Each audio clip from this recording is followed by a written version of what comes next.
मी माझे मावळो सर्व, तू तुझे उगवो आता. मी तू पण जगन्नाथा, होवो एकचितत्वता. देवभक्त असे द्वैत, अद्वयत्व न खंडिता. दाखवी देवदेवेशा, प्रार्थना ही तुला आता. सद्गुरुनाथ महाराज की जय.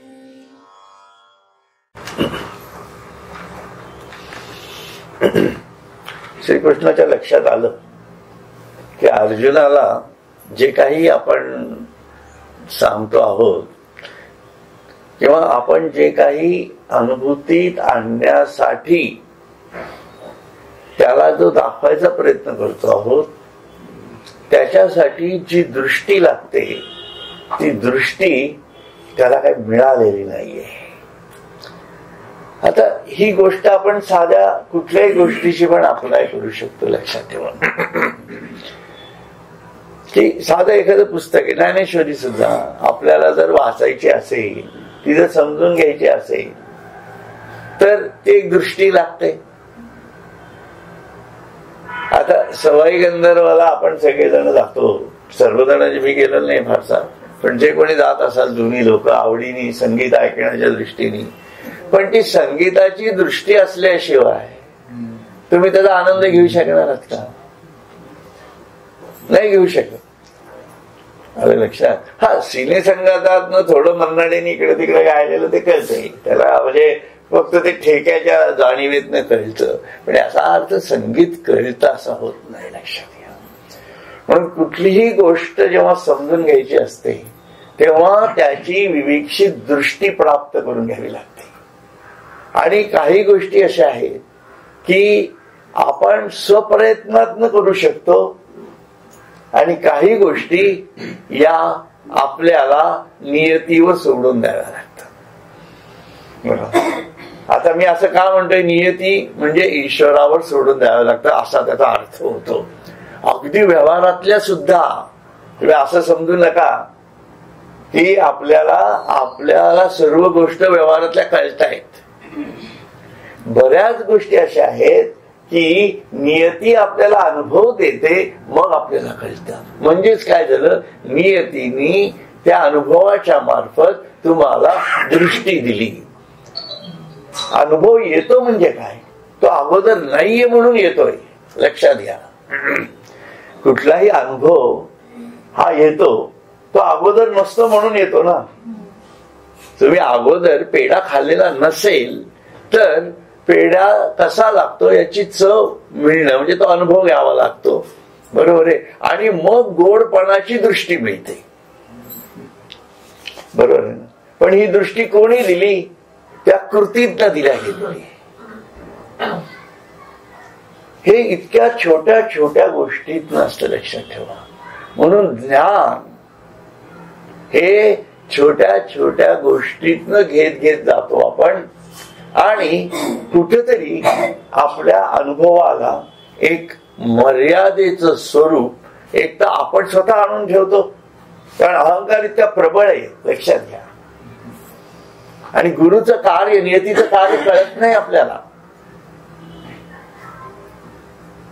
म्हणजे एखादी गोष्ट तर आपण साधा विचार करा की आपल्या जीवनामध्ये आपली ज्या लोकांची भांडणं होतात, साधा विचार करा. भांडणं होतात म्हणजे काय होतं, आपलं त्यांचं अहंकाराच्या जाणीवेवर पटत नाही. आपण अध्यात्म करणारी लोक होता. म्हणजे खरं तर आपली जाणीव काय असली पाहिजे की त्याचं पटत नाही, पण तो जे सांगतो आहे ते त्याच्या आत्म्याच्या जाणीवेतनं कुठेतरी मला घेता पण यायला पाहिजे. हे अध्यात्माची दुसरी बाजू आहे. बरोबर आहे. किंवा त्याच्या पुढची बाजू काय आहे की आपलं जर पटत नसेल तर आपण जाऊन त्याला विचारावं, हाही एक भाग आहे. बरोबर, कारण हे अनुभव घेताना वर चढण्याच्या पायऱ्या आहेत. परंतु अहंकाराचं स्वरूप एवढं मोठं आहे आपल्यावरचं की आपण दुसऱ्याला त्या भावनेतनं समजूनच घेत नसतो कधी. त्यामुळे आतापर्यंत आपल्या आयुष्यात जे जे ज्ञान मिळणं गरजेचं असतं त्या ज्ञानापासून आपण आपल्याला पारखं केलेलं आहे. तस्मात विचार करावा. बघा इतके म्हणून तुकाराम महाराज म्हणतात ना की निंदकाचे घर असावे शेजारी, याला काही अर्थ आहे.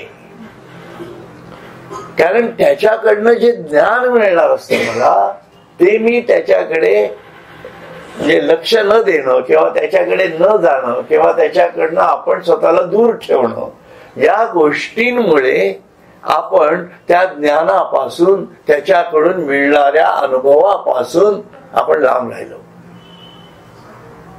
हे खूप अवघड जाणार आहे जरा गणित बसवण्याच्या दृष्टीने, कारण याच्यात बरेच पॅरामीटर्स आहेत.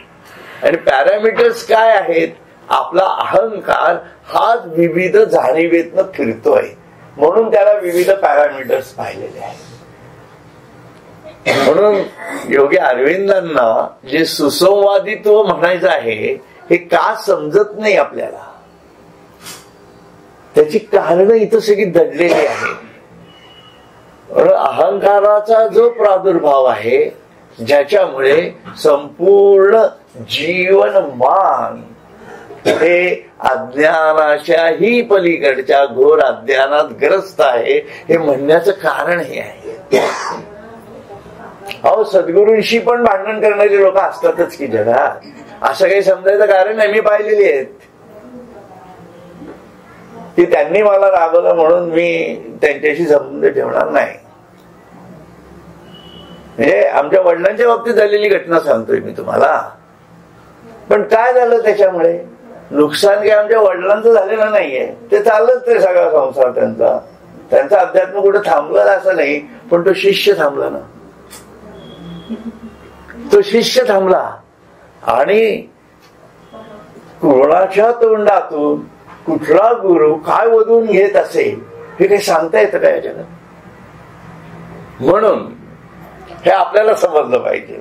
पण आपण हे समजणं, जो साधक आहे ना त्याला हे समजणं खूप गरजेचं आहे की कोणाशीही आपण शक्यतो या भांडणाच्या स्तरावर जाऊ नये. लक्षात. आणि झालं तरी त्याच्याकडनं मिळणाऱ्या अनुभवापासून लांब राहतो आपण एकतर. माझे पण काय असतं, काही वेळेला तुम्हाला काही गोष्टी त्या जाणीवेच्या स्वरूपातनं काढावा, कारण तो फक्त काय आपला एकट्याचा कार्यभाग असतो असातला भाग नाही, त्यात बऱ्याच समष्टीच्या पण गोष्टी येतात, नाही असं नाही, त्याच्यात शिरायचं नाही आपल्याला. परंतु सांगण्याचा सर्वसाधारण भाव काय आहे की चांगलं का वागायचं, कारण आपण अनुभवापासून येणारी दृष्टी आहे त्या दृष्टीपासून लांब राहतो. मग आता इथं जो अनुभव देतो आहे हा ज्ञानाच्या परमोच्च स्तरावरचा आहे. हो, हा अनुभव काही साधा सोपा अनुभव आहे का? त्याला सगळं त्याच्या बुद्धीला पटेल असं ज्ञान दिलं, पण ते ज्ञान अनुभवात आणण्यासाठी म्हणून बुद्धीची दृष्टी जी आहे ती दृष्टीला ज्ञानाची जाणीव येते आहे, पण अनुभवाचा फाटा देता यायला पाहिजे ना. तर कृष्णाने तो त्याला दिला का नाही मागच्या वेळेला याचं विश्लेषण आपण पाहिलं, बरोबर आहे की नाही? कारण त्याचा उतावेळपणा आणि त्याचा जो सर्व भाग होता त्याच्यामध्ये कृष्ण, जे मी म्हटलं तुम्हाला की त्यांनी काही म्हणजे मुद्दामून ही कृती केली असं माझं जे वैयक्तिक मत आहे, असं जे मी मांडत होतो मागच्या वेळेला, त्याची कारणं पण याच्यामधलं आपल्याला दिसतील. कारण त्याला हे कुठेतरी वाटलं पाहिजे असतं ना की तुम्ही सांगताय पण मला कळत नाहीये. आलं का लक्षात? कारण त्याच्या बुद्धीला ज्ञान मिळालेलं आहे सर्व. म्हणून कृष्ण जेव्हा म्हणतो हे तू बघ, हे ब्रह्मांड बघ, त्यामुळे हो खरंच हा ब्रह्मांड असं असतं नाही का, तुम्ही सांगितलं. म्हणजे बुद्धीच्या जाणीवेवरून आध्यात्मिक प्रवचन देणं हे किती सोपं आहे हे कृष्ण त्याला दाखवतोय थोडक्यामध्ये, आहे की नाही. जेव्हा आपण हा सर्व अभ्यास करतो तेव्हा आपल्याला हे कळत असतं ना, बुद्धीच्या प्रगल्भ बुद्धिमत असतात की सर्व लोक, त्या बुद्धी काही कमी असते माणसाला असं समजायचं काही कारण नाही. मग तो स्वतःला पण ईश्वर समजू शकतो. उलट तशीच साधायला सांगितले सोहम म्हणजे काय, बरोबर आहे. म्हणून बुद्धीच्या जाणीवेवरनं तो अहंकारग्रस्तही होऊ शकतो आणि स्वतःला नारायण म्हणायला लागतो, असंही होऊ शकतं. कारण त्याला ते सांभाळता येतच असं नाही मग, पण ते त्याच्या कृतीतनं दिसतं. मग पुढे लक्षात आले का, त्याच्या कृतीतनं ते कळायला लागतं.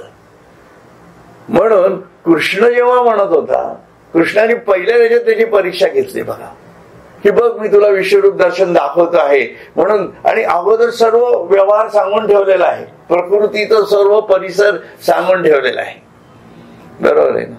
म्हणजे आता समजा माझं उदाहरण घेतलं, अगदी थोडस तुमच्यापेक्षा थोडा एक कणवर जास्त शहाणा असेल असं समजा वाटलं, कारण तुम्ही ऐकताय माझं म्हणून त्या भूमिकेतनं, बरोबर आहे. हा, आणि मी जर असं म्हणायला लागलो की खरंच मला दिसायला लागलंय स्वरूप दर्शन, मी स्वतः नारायण स्वरूप झालोय वगैरे असं म्हणायला लागलो, तर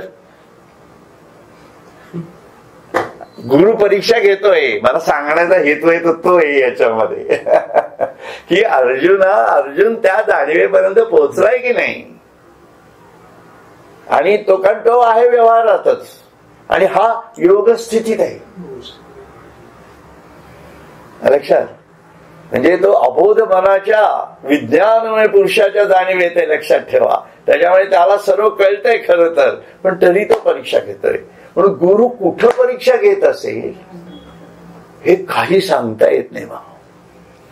पण साधकाने किती नम्र असणं गरजेचं आहे हे याच्यावर आपल्या लक्षात येईल, आहे की नाही. त्यात त्याला किती अहंकार येऊ शकतो, आणि तो तर सहज प्राप्त आहे हो. म्हणून गुरुच्या जवळ असणं हे म्हणजे आपली साधकाची परीक्षा आहे, लक्षात ठेवा. इतकं सोपं नाहीये, कारण गुरु जेवढा सहज होतो ना तेवढा त्याला समजणं अवघड जात आहे. म्हणून अर्जुनाची वाक्य आहेत अगोदरच्या याच्यात, की तू माझ्याबरोबर लहानपणी खेळत होता, मी तुझ्या शेजारी झोपत होतो, आणि तरी मला तुझं स्वरूप माहिती नव्हतं. इतका जवळचा आहे सद्गुरु.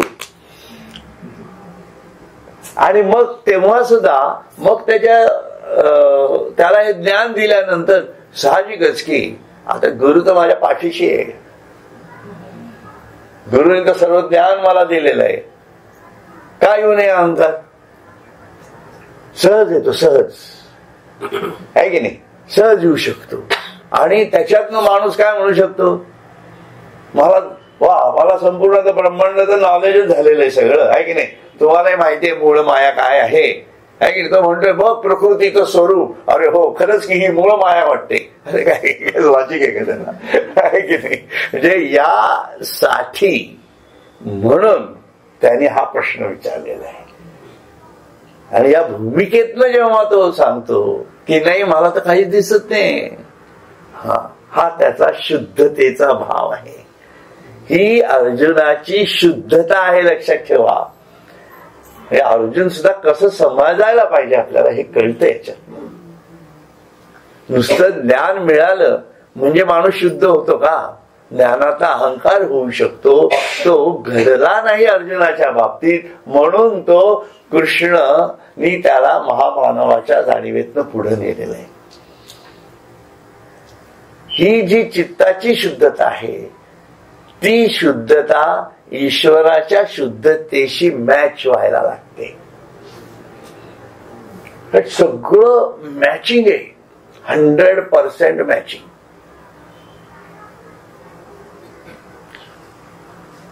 शुद्ध स्वरूप देवा तव आज पाहतो मी, नेत्रात शलाका तुझं दिव्य अर्पितो. तेव्हा ती दिव्यता तयार होणार आहे, लक्षात ठेवा. त्या दिव्यतेतनच मग माझ्या याच्यामधला एक कण जरी अशुद्ध असेल, अपवित्र असेल, तर त्यासाठी हात धरुनी सदा चालवी रामा. कारण हे विश्व इतकं विचित्र आहे, लक्षात घ्या. मोठ्या मोठ्या लोकांचे पराभव झालेले आहेत, साधना करून दमले, आत्मज्ञानावरूनही खाली येऊ शकतोय माणूस, नाही असं नाही. म्हणून त्या गुरुच्या पदावरती स्थिरता होऊन निशून्याच्या जाणीवेत गेल्यानंतर तो गुरु जेव्हा धरतो ना, मग तो खाली येत नाही. एवढं सद्गुरूचं महत्व आहे. आणि सद्गुरूचं महत्व खरं सांगू का तुम्हाला, आज्ञाचक्रानंतरच आहे. त्याच्या अगोदर गुरु काहीच करत नाही. आपल्याला वाटतं की गुरु काहीतरी करतोय, गुरुची आपल्यावर कृपा आहे. कृपा आहे तुमच्यावर, काय सगळ्यांवरच कृपा आहे त्याची, का नसावी. कारण तो परमप्रेम स्वरूपच झालेला आहे हो. परंतु मी कुठल्या स्टेज पर्यंत चालतो आहे हे बघितल्याशिवाय मला अर्जुन कसं होता येईल, हा फार वेगळा प्रकार आपल्या जीवनात आपल्याला आणावा लागणार आहे सातत्याने. म्हणून हा अध्याय जो आहे 12वा अध्याय, हा अध्यायापर्यंत पोहोचणं व्यक्तिगत जीवनामध्ये ही केवढी मोठी प्रक्रिया आहे. वाचून संपवाल तुम्ही हो, वाचून संपायला किती वेळ लागणार आहे की नाही. आता किती 1.5-2 वर्ष आपण आलो तिथपर्यंत, किती 1.5-1 वर्ष झालं असेल ना, 2 वर्ष होत आली. 2 वर्षात वाचून संपायला आपल्याला वेळ लागतोय, बरोबर आहे की नाही. तेही 12व्या-11व्या अध्यायापर्यंतच येतोय आपण. तुम्ही मला सांगा, हे जीवनात त्याप्रमाणे आपला अर्जुन करणं हे नुसतं नावाने होत नाही हो. माझं नाव पण सुधीर आहे, अर्जुनाचं नाव आहे म्हणून काय तो अर्जुन होतो का. ते जीवन तसं जगावं लागणार आहे. आणि त्या जीवनामध्ये त्याच्या अनुभूतीच्या जाणीवेत आपल्याला ग्रस्त करावं लागणार आहे, त्याशिवाय ते होणार नाही. या भूमिकेत जेव्हा तो येतो आहे तेव्हा त्या शुद्ध स्वरूपाच्या जाणीवेतून तो म्हणतो, गुरुराया मला हे दिसत नाहीये, तुम्ही सांगताय सगळं. जसं अगोदरचं तत्वज्ञान सांगितलं तसं हेही सांगतात, मला दिसत तर काहीच नाहीये. म्हणजे माझ्या अनुभवात काही येत नाहीये. ज्ञान आहे पण अनुभवात येत नाहीये. तेव्हा मग कृष्ण त्याला, कारण कुठलाही सद्गुरू मागणी केल्याशिवाय काही देणारच नाही, हेही लक्षात ठेवा तुम्ही. सद्गुरूला मागावं लागणार आहे. जी स्थिती आहे त्या स्थितीहून वरती जाण्यासाठी मागावं लागणार आहे. त्या ध्येयापर्यंत घेऊन जा म्हणूनही मागावं लागणार आहे. म्हणून सक्षम गुरुचाच अधिकार आपल्यावरती चालला पाहिजे, हे पण गरजेचं आहे त्याच्यामुळे. त्यामुळे या गुरुच्या जाणीवा, जाणतेनी गुरु भजिजे जे म्हटलं जाते ते पण समजलं पाहिजे आपल्याला. कारण अर्जुन जाणता होता, प्रत्येक स्टेजवरनं वरती जात गेला, शुद्धाच्या जाणीवे चित्त शुद्धीपर्यंत येऊन पोहोचला, ज्ञानही मिळवलं. परंतु त्याही स्टेजमध्ये तो म्हणतोय मला काही अनुभवात येत नाही. त्यामुळे आणि तो अनुभव देण्याची ताकद स्वतः सद्गुरू राखतात ना, आणि ती त्यांनी मागितल्याशिवाय तो अनुभव पण येणार नाहीये.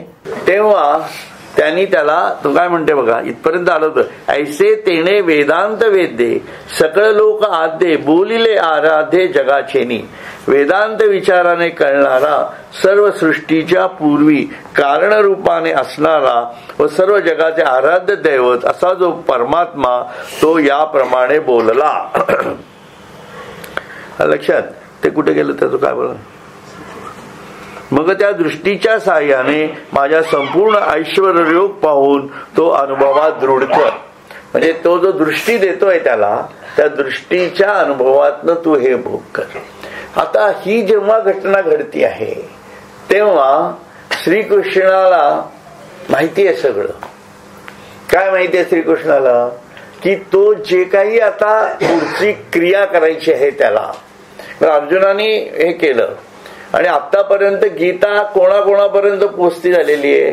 संजयाच्या थ्रू धृतराष्ट्रापर्यंत पोचती झालेली आहे की नाही? आणि याच्यामध्ये मग हनुमंताचा तर काही विषय नाही, त्याला दृष्टी ऑलरेडी, त्याला सर्व तो स्वतःच परब्रह्म स्वरूप होता, त्याला दृष्टी द्यायचा विषय येत नव्हता. परंतु संजयाला जर ही दृष्टी दिली तर हे सर्व माझं जे स्वरूप आहे ते ज्याच्या आधिपत्याखाली युद्ध चालू आहे त्याच्यापर्यंत पोहोचेल संजयाला. बरोबर आहे की नाही? कारण धृतराष्ट्राचा अंधाराच आहे, त्याला अध्यात्मातलं पूर्ण बाहेर काढायचं नसतं, कारण त्याचं तप त्याला पुढे करून घ्यायचं असतं. कृष्णाची दृष्टी खूप वेगळी आहे, लक्षात ठेवा. कृष्णाने धृतराष्ट्राकडून पूर्णपणे तप करून घेतलं आणि त्याच्यासाठी कारण केलं आहे विदुराला. विदुराने असा झाडला त्याला, नंतर मागे सांगितलंय मला वाटतं मी हे. आणि मग तो त्याला काश्मीरच्या त्या पलीकडच्या हिमालयामध्ये घेऊन त्यांनी तिथं ती साधना केली. मला वाटतं ते धृतराष्ट्राची साधना सुद्धा मी तुम्हाला वाचून दाखवलेली होती. तर या सर्व गोष्टी या नंतरच्या होत्या. परंतु त्याचा हा एक आतापर्यंत तो ऐकत आलेला आहे गीता. मग ती गीता जर तो ऐकत आलेला आहे तर हे सर्व तो जे बघू शकत नाहीये ते संजयाला बघायची दृष्टी. कारण संजय बेसिकली चांगला साधक असतो, त्यांनी काही संजयाशी प्रतारणा कुठेच केली नाही बघा याच्यामध्ये, म्हणून संजयाला दृष्टी दिलेली होती. म्हणून अर्जुन आणि संजय दोघांनाही एका वेळा दृष्टी कृष्णाने दिलेली आहे. लक्षात, हा पण भाग महत्वाचा आहे. कारण हा प्रश्न येतो ना की मध्ये संजय उवाच का. आता अर्जुनाला जर मागतो आहे तो, अर्जुनाने प्रश्न दिलेला आहे, तर मध्ये संजय उवाच का येत आहे,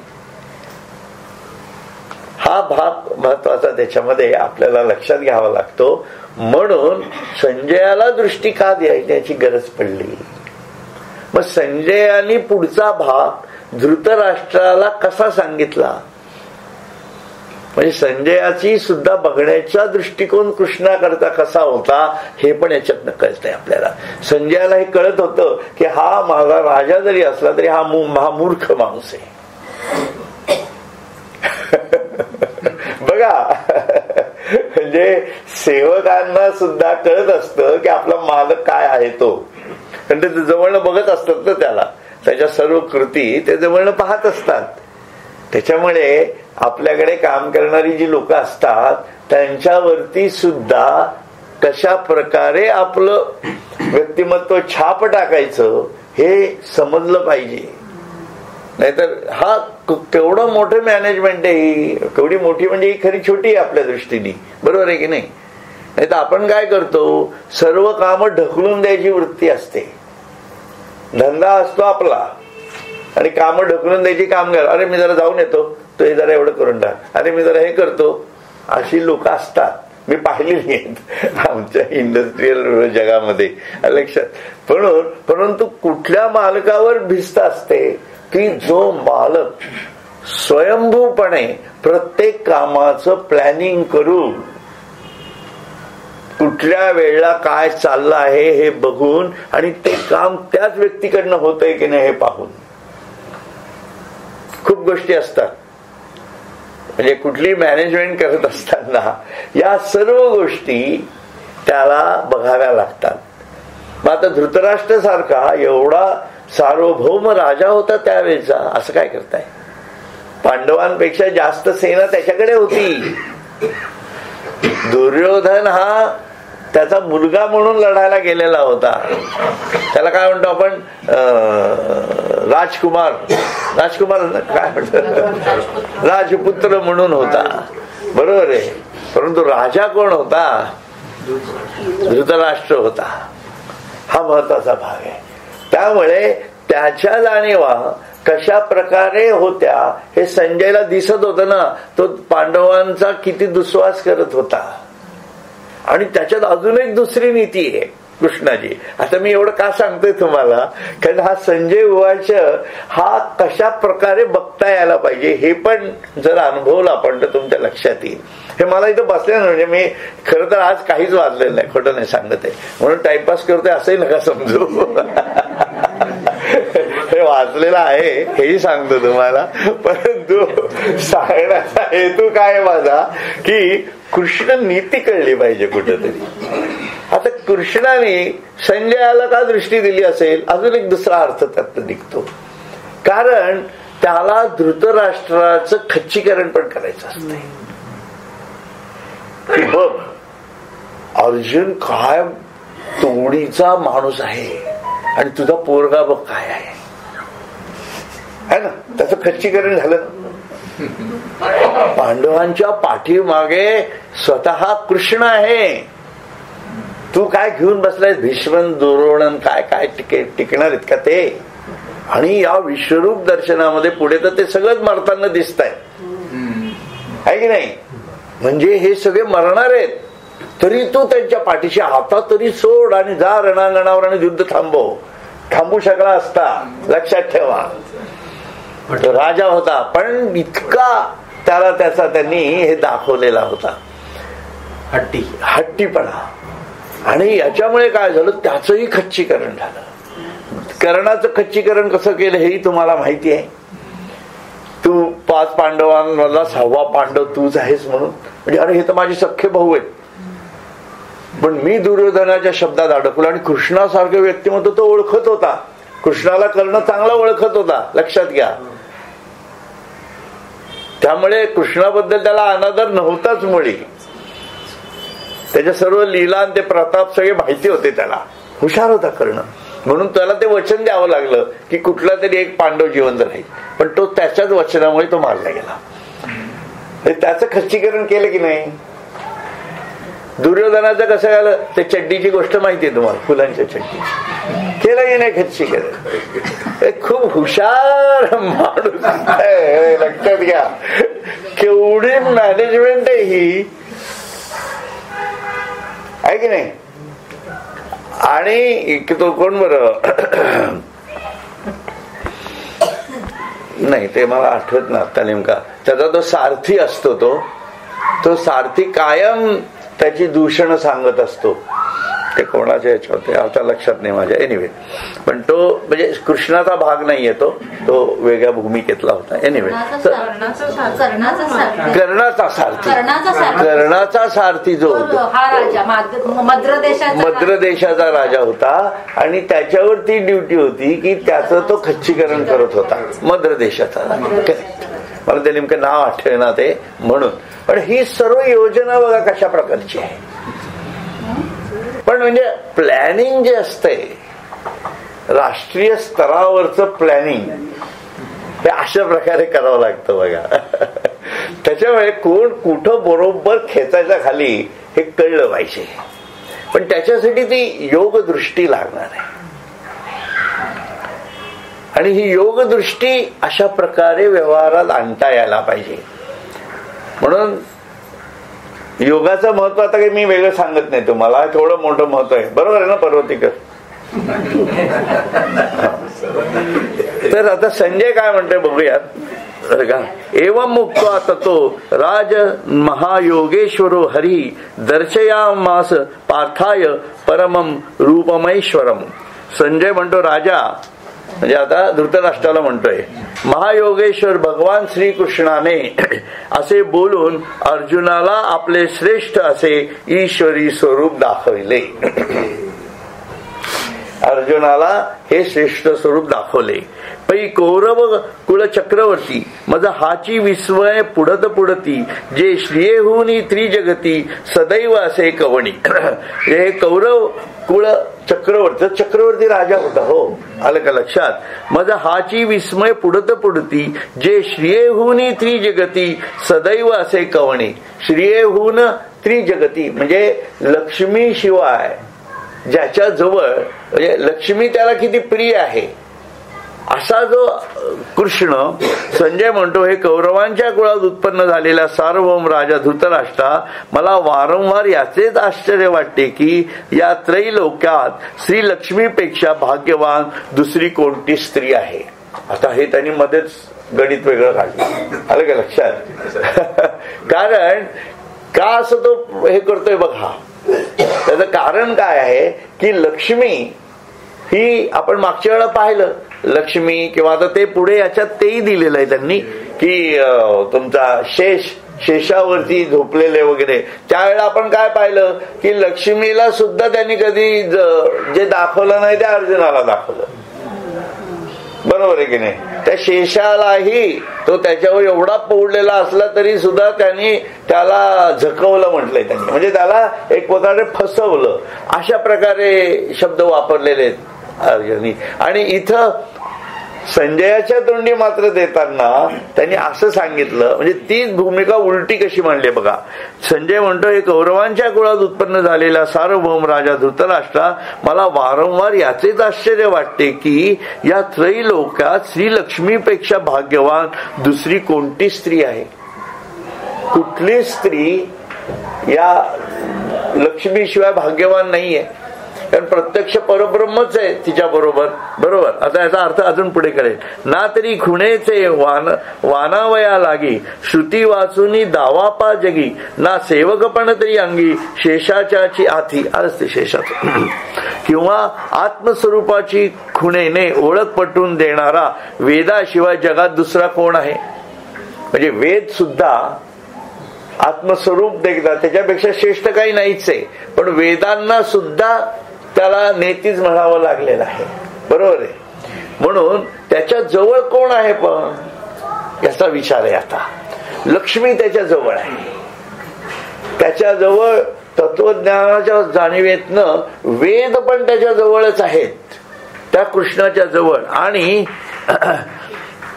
किंवा खरे सेवक पण भगवंताची अखंड शय्या होऊन राहणाऱ्या शेषाच्याच ठिकाणी आहे. आणि खरा सेवक जर कोणी असेल तर शेषच त्याचा खरा सेवक आहे. तरीही अशी खोच आहे त्याच्यामध्ये, लक्षात आलं का? खोच पुढे असेल म्हणजे बघू आपण आता का. हा हो ज्याचेनी सोसे क्षीणत आठही पहार योगी जैसे अनुसरले गरुडा ऐसे कवण आहे, बरं का. ज्याचा ध्यास लागून योग्याप्रमाणे आठही प्रहर अविश्रांत सेवा करणारा गरुडासारखा दुसरा कोण आहे, बरोबर आहे. एवढा ध्यास आहे, निधीत ध्यास, म्हणजे गरुड म्हणजे केव्हाही तटस्थच, तो म्हणेल केव्हा आणि मी निघालो पाहिजे. आता थोडा मी झोप काढून येतो 10 मिनिटांनी वगैरे, अशी काही भानगड नाही गरुडाकडे, लक्षात ठेवा. कारण आपण आपल्या जीवनात असं करतो ना, म्हणून ईश्वराच्या चरणी इतकं तटस्थ असावं लागणार आहे. म्हणजे हा तटस्थपणा, कारण ईश्वर मला केव्हा बोलवेल आणि त्याला माझ्या खांद्यावर घेऊन जायचं आहे, इतकी एकरूपता जेव्हा आपल्यामध्ये होते तेव्हा तो त्याचा निजभक्त होतो, तो त्याचा निज सेवक होतो. लक्षात ठेवा, हेही त्याच्यातनं दाखवून दिलेलं आहे त्यांनी. म्हणून निजभक्त होणं आणि सेवक होणं ही इतकी सोपी गोष्ट नाहीये. पण भक्तीचे जे विविध स्तर सांगितलेले आहेत त्या स्तरांमध्ये सुद्धा सेवा ही भक्ती सांगितलेली आहे. म्हणून ती सेवक म्हणून कुठल्याही भक्तीच्या मार्गाने जा तुम्ही, त्याबद्दल प्रश्न नाहीये. परंतु त्या भक्तीच्या परमश्रेष्ठ अवस्थेत पोहोचला की ऑटोमॅटिक ईश्वरापर्यंत जाता येते. म्हणजे वंदन भक्ती म्हणाल, ठीक आहे, वंदन भक्तीत न जा, काही प्रॉब्लेम नाहीये. आपण जे काय म्हणतो काही वेळा असंही सांगितलं जातं की प्रत्येक भक्तीचे टप्पे आहेत, असंही सांगितलं जातं, बरोबर आहे की नाही. या टप्प्यात त्या टप्प्यात, तसंही समजून घ्यायचं काही कारण नाही. ते टप्पे ऑटोमॅटिक येत आहेत. म्हणजे बुद्धीने त्याचा विचार करत बसण्यापेक्षा भक्तीच्या जाणीवेतनं त्याचा विचार केला तर ईश्वर हा तो जर आपल्याशी सख्य करायला लागला असेल तर आपण ऑटोमॅटिक, कारण हे सगळं त्यांनीच करायचं आहे, आपण फक्त समर्पितच व्हायचं, ही भक्ती आहे. टोटल सरेंडर ही ती भक्तीचे स्वरूप आहे खरं तर. म्हणजे मग ज्या वेळेला आपण वंदना करत असतो त्याला कम्प्लीट सरेंडर असतो, तेव्हा ती वंदना भक्तीच होते.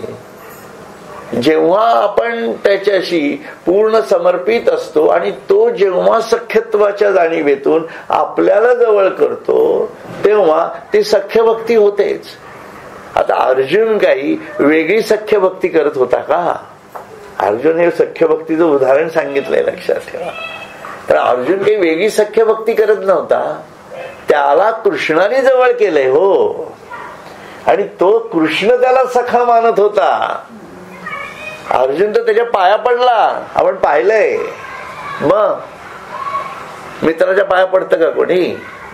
पण मित्र जर जवळ करत असेल तर ती सख्य भक्ती नाही का, असं भाग आहे.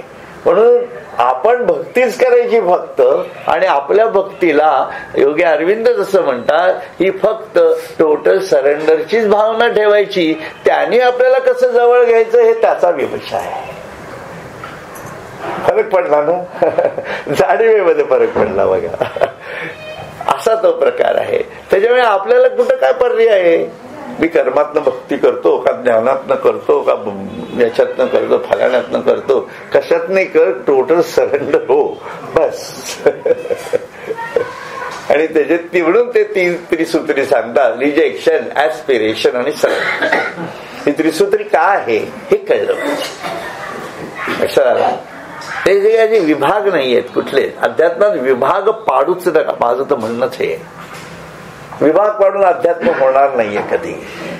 तो आपला इंटिग्रल भाग व्हायला पाहिजे, स्वयंभू, आपल्या आतून टोटल सगळ्याची बेरीज, मन बुद्धी चित्त अहंकार माझं जीवन याची सगळ्याची बेरीज म्हणजे अध्यात्म. ते जे मी काही करतो ते अध्यात्म.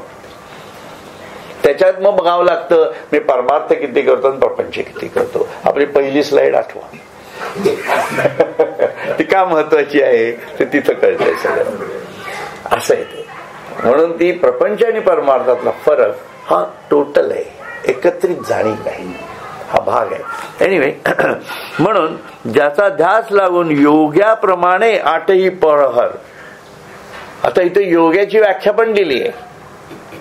योगी कसा असला पाहिजे आता हे तुम्ही सांगा बरं का, बरोबर का चूक? पर्वतीकर सर, हा, योग्याप्रमाणे कुठे गेलं ते? ज्याचा ध्यास लागून योग्याप्रमाणे आठही पर. म्हणून ही जी अवस्था आहे ही आठही प्रहर, सर्व प्रहर, तिन्ही त्रिकाळ असं म्हणून पाहिजे असेल तर आपल्या भाषेत, तिन्ही त्रिकाळ त्या योग स्थितीमध्येच राहायचं.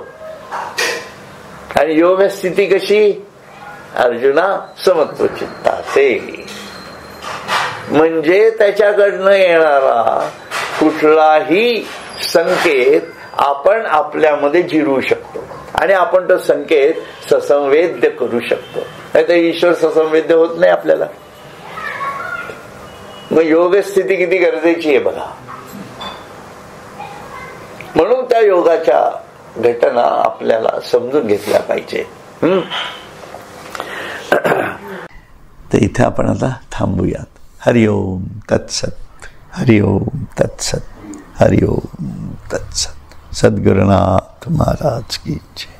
सद्गुरुनाथ महाराज की सत.